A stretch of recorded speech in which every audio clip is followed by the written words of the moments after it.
गुढीपाडव्याची गाठी आता तुम्हाला बाहेरून आणायची गरज पडणार नाही, ती आता घरीच बनवा. फक्त 10 मिनिटांमध्ये तुम्ही बघता एवढी छान गाठी तयार होते आहे, ते पण घरगुती साहित्यामध्ये. सर्वात प्रथम आप्पेपात्राला साईडने असं तूप लावून घ्यायचं आहे आणि त्यानंतर आपल्याला एक धागा व्यवस्थित असा मध्यावर ठेवून घ्यायचा आहे व्हिडिओ दाखवल्याप्रमाणे.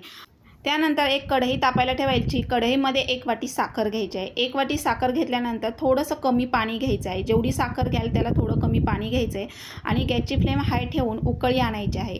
पाक तयार करून घ्यायचा आहे. अगदी पण घट्ट असा दाटसर एकतारी पाक करायचा नाही आहे. थोडं दाटसर व्हायला लागलं की गॅस ऑफ करायचा आहे. व्हिडिओ दाखवल्याप्रमाणे करायचं आहे. आता पाक तयार व्हायला लागला आहे, पूर्ण उकळी आलेली आहे, तुम्ही बघताय. थोडासा घट्टसर असा झाला की गॅस बंद करायचा आणि त्यानंतर थोडासा नॉर्मल असं थंड होऊ द्यायचा आहे.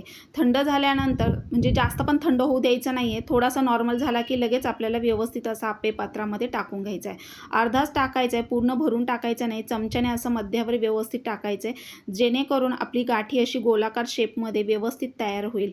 आणि मध्यावर टाकायचं आहे. जिथे तुम्ही धागा असा ठेवून घेतला आहे ना, तो मध्यावर असं बरोबर धागा आला पाहिजे असं आपल्याला चमच्याने टाकून घ्यायचं आहे. व्हिडिओ दाखवल्याप्रमाणे करायचे. अगदी परफेक्ट प्रमाण आहे, कमी जास्त होणार नाही आणि त्यासोबत एवढी सुंदर अशी गाठी तयार होते फक्त 10 मिनिटांमध्ये.